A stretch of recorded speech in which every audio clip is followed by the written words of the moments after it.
नमस्कार, आप देख रहे हैं न्यूज इंडिया। आपके साथ मैं हूं अभिषेक। बड़ी खबर आपको बता दें, देश भर में दशहरे की धूम है। सीएम धामी ने देशवासियों को बधाई दी है। ट्वीट कर सीएम धामी ने प्रदेशवासियों को शुभकामनाएं दी और आपको बता दें कि उन्होंने लिखा कि पर्व असत्य पर सत्य, अधर्म पर धर्म की जीत का प्रतीक है। सभी सामाजिक बुराइयों को खत्म करें, आदर्श समाज के निर्माण का संकल्प लें।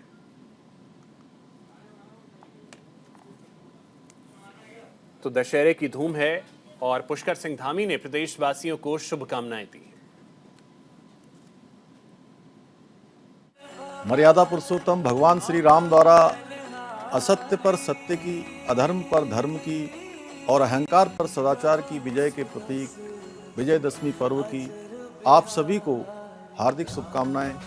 भगवान श्री राम का जीवन हमें सदैव सत्य के पथ पर आगे बढ़ते हुए एक श्रेष्ठ समाज और महान राष्ट्र के निर्माण की प्रेरणा देता रहा है।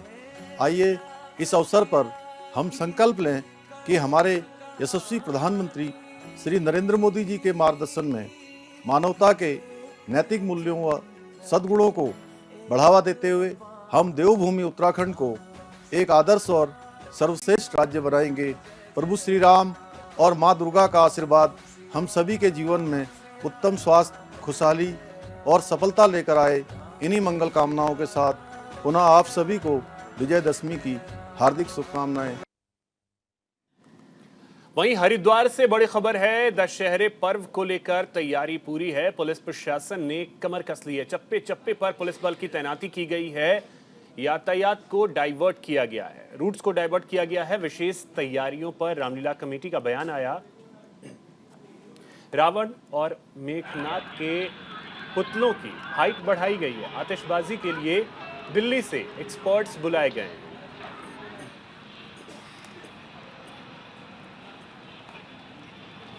तो देखिए, रावण दहन की तैयारियां पूरी कर ली गई हैं और आपको बता दें कि रामलीला कमेटी की तरफ से यह बयान भी सामने आया कि विशेष तौर पर इस बार रावण और मेघनाथ के पुतलों की हाइट बढ़ाई गई है।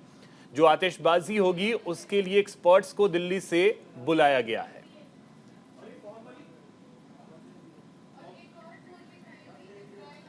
अब देखिए, हम आपको तस्वीरें 4 दिखा रहे हैं। उधमपुर जम्मू कश्मीर की तस्वीर है, राजनांदगांव छत्तीसगढ़ की तस्वीर है, इसके अलावा लक्सर उत्तराखंड की तस्वीर हम आपको दिखा रहे हैं। साथ ही हरिद्वार उत्तराखंड की तस्वीर, जहां रावण दहन की तैयारियां चल रही हैं। ये तस्वीरें आप देख सकते हैं।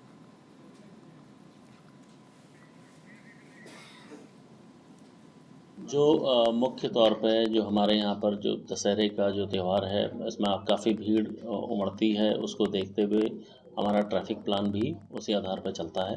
इस बार भी ट्रैफिक डाइवर्जन की हमें आवश्यकता पड़ेगी तो हमारे द्वारा ट्रैफिक डाइवर्जन भी किया जाएगा। और सुरक्षा को ज़्यादा पुख्ता करने के लिए हमारे पास जो अभी पीएसी है वो भी थानों को आवंटित भी की जा रही है। सुरक्षित दशहरा मनाने के लिए हमें सभी लोग इस पर। तो इस वक्त सहयोगी संजय पुंडेर हरिद्वार से हमारे साथ लाइव जुड़ रहे हैं। संजय, किस तरीके की तैयारियां रावण दहन को लेकर हरिद्वार में देखने को मिल रही हैं? देखिए अभिषेक, आज देश भर में ही दशहरे पर्व को लेकर लोग उत्साहित है। खासकर अगर देवभूमि उत्तराखंड की बात की जाए तो यहाँ भी सभी जनपदों में दशहरे पर्व को लेकर जिला प्रशासन ने तैयारियां पूरी कर ली है।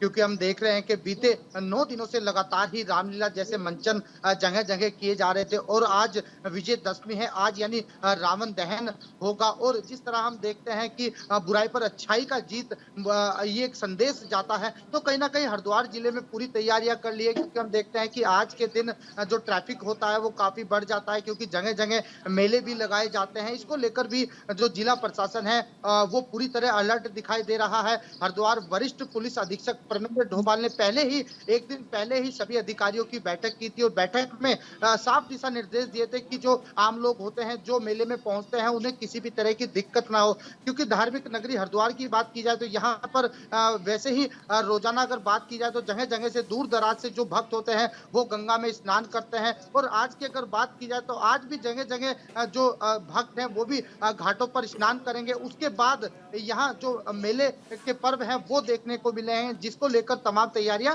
पूरी कर ली गई है। अभिषेक, चलिए ठीक है संजय, आप हमारे साथ बने रहें, आगे भी अपडेट आपसे लेते रहेंगे। उत्तराखंड में शूटिंग को लेकर सीएम धामी का एक बड़ा बयान सामने आया। सीएम धामी ने कहा कि हमने पहले से स्थानीय कलाकारों को प्रोत्साहित करने का काम किया है, उसकी नीति बनाई है। हमें फिल्म फ्रेंडली राज्य के रूप में पुरस्कार मिल चुका है। कुछ साल पहले लोग अन्य स्थानों पर शूटिंग के लिए जाते थे, अब उत्तराखंड शूटिंग के लिए प्रमुख स्थान बन रहा है। इसके लिए यहाँ अच्छी व्यवस्थाएं भी हैं।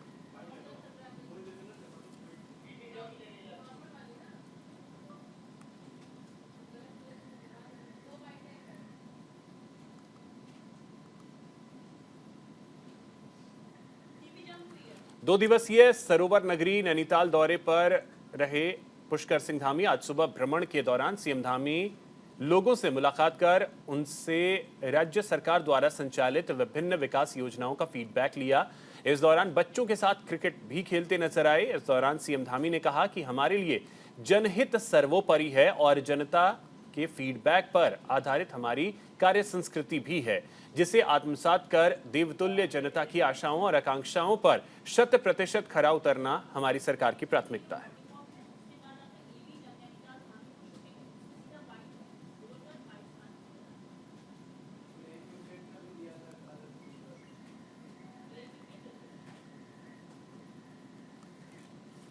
वहीं उत्तराखंड में शूटिंग को लेकर सीएम धामी का एक बड़ा बयान सामने आया। सीएम धामी ने कहा कि हमने पहले से स्थानीय कलाकारों को प्रोत्साहित करने की नीति बनाई है।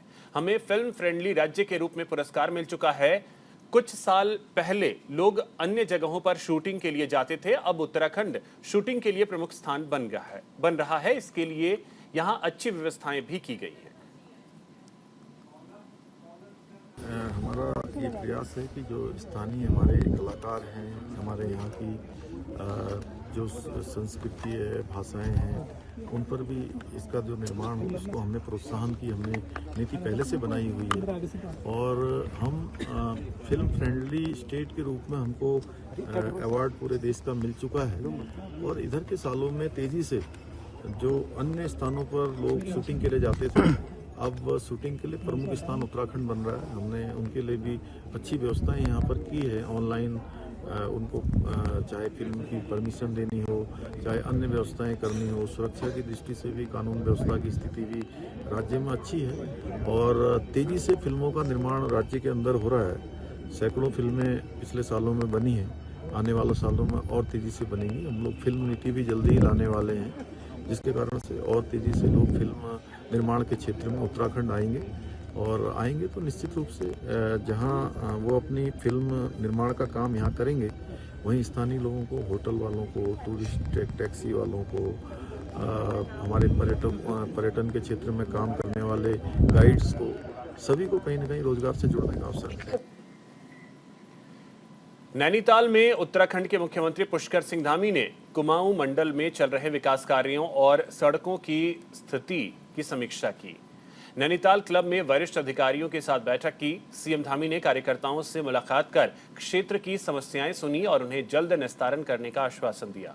इस दौरान सीएम धामी ने कहा कि अतिवृष्टि से हुए नुकसान के वजह से पुनर्निर्माण करने और आपदा के दौरान क्षतिग्रस्त सड़कों को नवंबर तक ठीक कर उन्हें गड्ढा मुक्त किया जाएगा। हल्द्वानी को स्मार्ट सिटी बनाने के लिए केंद्र से जो 2000 करोड़ का पैकेज दिया गया है, उसके लिए टेंडर प्रक्रिया जारी कर दी गई है, जिस पर जल्द ही काम शुरू किया जाएगा।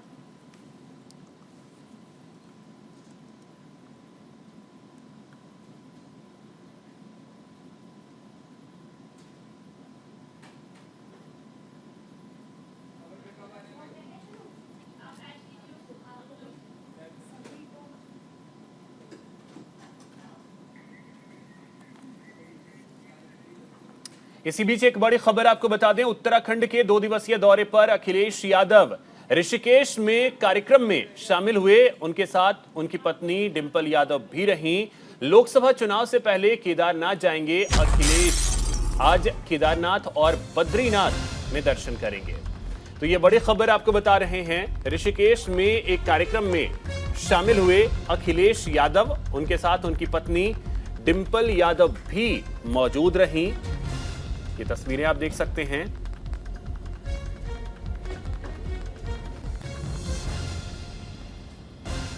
आज केदारनाथ और बद्रीनाथ में दर्शन करने जाएंगे अखिलेश यादव, उनके साथ उनकी पत्नी डिंपल यादव।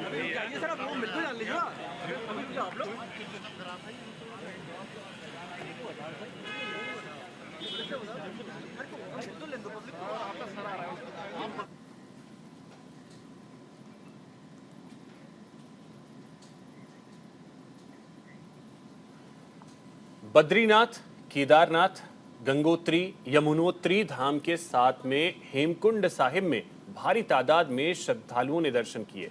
बद्री केदार समिति के अध्यक्ष अजय अजेंद्र का कहना है कि लगातार श्रद्धालुओं की तादाद बढ़ रही है। लाखों की तादाद में श्रद्धालुओं ने दर्शन किए हैं। अब तक 50 लाख से ज्यादा श्रद्धालु दर्शन कर चुके हैं। जिस तरह से श्रद्धालुओं की तादाद बढ़ी है, ऐसे में आने वाले दिनों में संख्या और भी बढ़ सकती है। आने वाले दिनों में ये आंकड़ा और भी बढ़ेगा।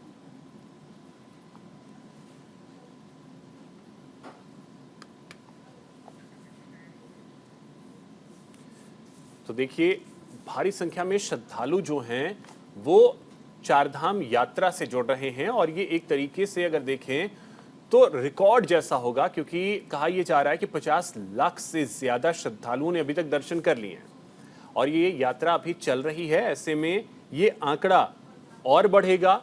आंकड़ा कहां जाकर रुकता है ये देखना बेहद दिलचस्प होगा, क्योंकि उत्तराखंड में पर्यटकों का पहुंचना लगातार जारी है और इसमें खास करके चारधाम यात्रा की अगर बात कर ली जाए तो चारधाम यात्रा के लिए भक्त लगातार उत्तराखंड पहुंच रहे हैं।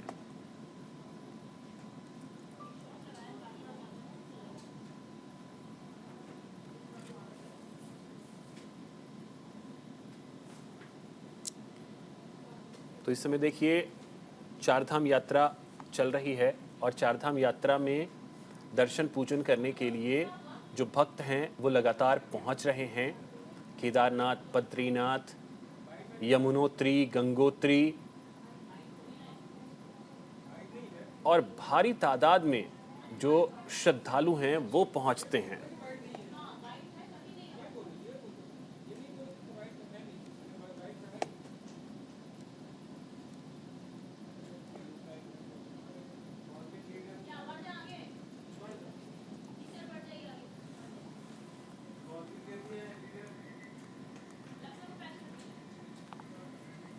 खबर लक्सर से है, जहां 132 केवी की प्रस्तावित बिजली लाइन से प्रभावित होने वाले खेड़ी कला गांव के किसानों और जेके टायर फैक्ट्री के बीच चल रहा विवाद अब उत्तराखंड उच्च न्यायालय पहुंच गया है। उत्तराखंड उच्च न्यायालय में अपने अधिकारों के अंतर्गत 8 ग्रामीणों की ओर से याचिका दायर की गई, जिसमें पीड़ितों की जमीन पर अधिग्रहण की दलीलें दी गई और आगामी 21 नवंबर को इस मामले पर अब फिर सुनवाई होगी।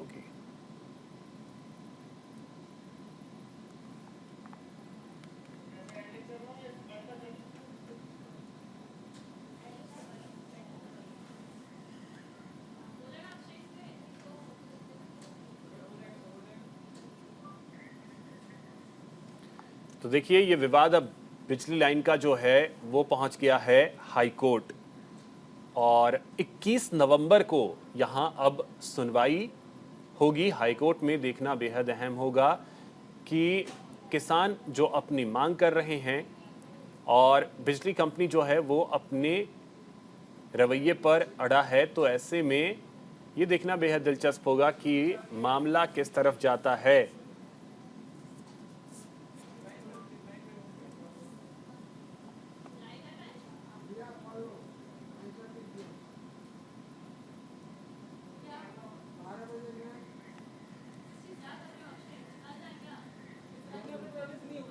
2024 के लोकसभा चुनाव को लेकर कांग्रेस पार्टी जहां चुनावी मैदान में ताल ठोक रही है, वहीं बीजेपी ने चुटकी ली है। बीजेपी के राज्यसभा सांसद नरेश बंसल का कहना है कि कांग्रेस पार्टी अलग अलग गुटों में बंटी हुई है और कांग्रेस पार्टी के जो घटक दल हैं उनमें आपस में तालमेल नहीं है। ऐसे में कांग्रेस पार्टी किस तरह से चुनाव लड़ेगी यह जग जाहिर है।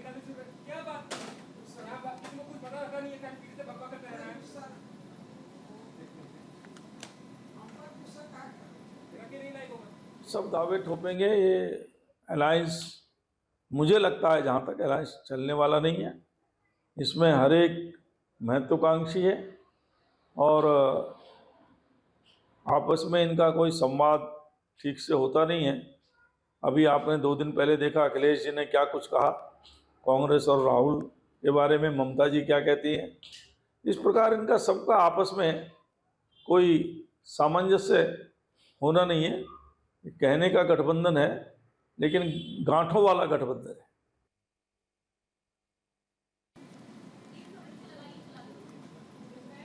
हरिद्वार पुलिस कप्तान का नशे के खिलाफ जागरूकता अभियान जारी है। इसी क्रम में भगवानपुर के एक होटल में क्षेत्र के काफी बड़ी संख्या में छात्रों और युवाओं को बुलाकर नशे के खिलाफ खड़ा होने का आह्वान किया गया।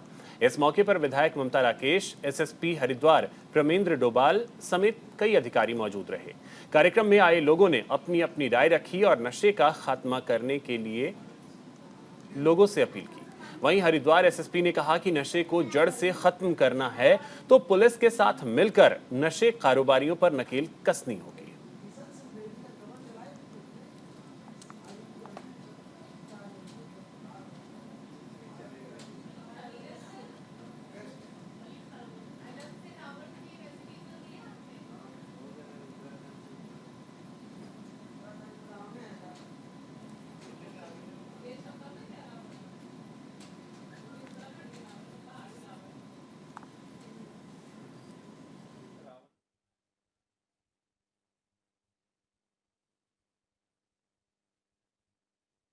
पाल का आयोजन किया गया था जिसमें समस्त भगवानपुर के जितने क्षेत्र के निवासी गणमान्य व्यक्ति सभी लोग सम्मिलित हुए थे। यहाँ पर छात्र भी सम्मिलित थे। इन सब के समक्ष एक ही चीज़, एक चुनौती हमारे बीच में सबसे बड़ी जो आपके पास जो नशा जिस तरीके से अपनी जगह बनाता जा रहा है समाज में, इसके विरुद्ध सभी लोगों को एकत्रित करके सभी लोग इसके विरुद्ध एक कार्रवाई करने के लिए हम लोग इकट्ठा हुए थे। उसकी रणनीति हम लोगों के द्वारा आगे जो बनाई जाएगी, इस पर एक साथ सबको मिलकर कार्य करना है।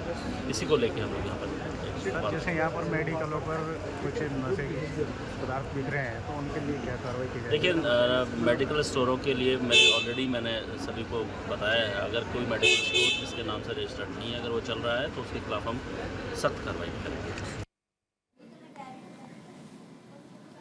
मंगलौर और झबरेड़ा और लिब्बर हेड़ी में प्रदूषण विभाग के नियमों को ताक पर रखकर कोल्हू ठेकेदारों ने हवा में जहर घोलने का काम किया है। लगातार रबड़ और प्लास्टिक जलाकर चीनी से बुरा बनाने का काम किया जा रहा है। साथ ही कोल्हुओं में गन्ने का रस पकाने के लिए भी रबड़ और प्लास्टिक का उपयोग हो रहा है, जिससे लोगों की सेहत के साथ खिलवाड़ हो रहा है। वहीं ज्वाइंट मजिस्ट्रेट अभिनव शाह ने बताया कि ऐसे कोल्हुओं के खिलाफ कार्रवाई के लिए प्रदूषण विभाग के साथ तहसीलदार और पुलिस विभाग को निर्देशित किया गया है। रबड़ और प्लास्टिक जलाने वाले कोल्हुओं को सीज करने की कार्रवाई अमल में लाई जाएगी।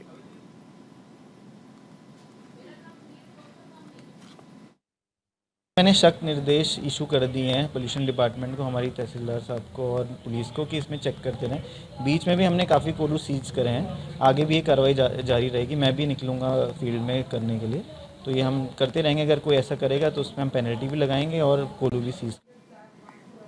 लक्सर के खानपुर में बाढ़ पीड़ितों को राहत राशि के चेक वितरण का काम लगातार जारी है। इस दौरान एसडीएम गोपाल सिंह चौहान ने बताया कि अभी तक घर और फसलों में हुए नुकसान का करीब 30 करोड़ की राशि बाढ़ पीड़ितों को वितरित कर दी गई है और जो शिकायतें बाढ़ सर्वे चेक वितरण की बाबत मिल रही है, उनके निस्तारण के लिए जांच कमेटी बनाई गई है, जो लगातार जांच कर शिकायतों का निपटारा कर रही है।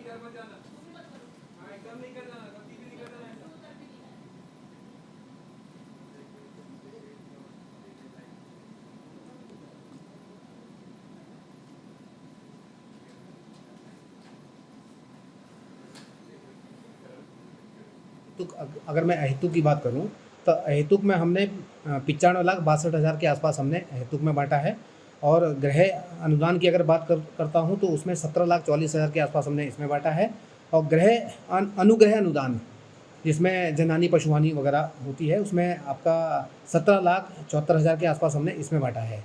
और फसल क्षति की अगर मैं बात करता हूं तो फसल क्षति हमारी करीब 27 करोड़ 73 लाख के आसपास अभी बढ़ चुका है और इसके अलावा अभी हमारी अनुपूरक सूची भी आने वाली है जो हमारे छूट गए थे वो भी बटेगा। 2 गांव हमारे अभी बचे हुए हैं जिनकी सूची नहीं आई है, आज कल में वो सूची आ जाएगी, उसमें भी हम लोग उसका वितरण करेंगे। इसके अलावा जो चेकों में जहाँ कोई मिस्टेक वगैरह हो रही है वो भी हमारे पास लगातार आ रहे हैं, तो उसमें भी हमने एक टीम बना रखी है, वो टीम उसको जांच करके और उसको भी हम चेक दे रहे हैं। तो लगातार मुआवजे का काम चल रहा है और जैसे जैसे शिकायतें आ रही है वैसे वैसे हम उनका निस्तारण भी कर रहे हैं। इसी के साथ इस बुलेटिन में इतना ही। नमस्कार।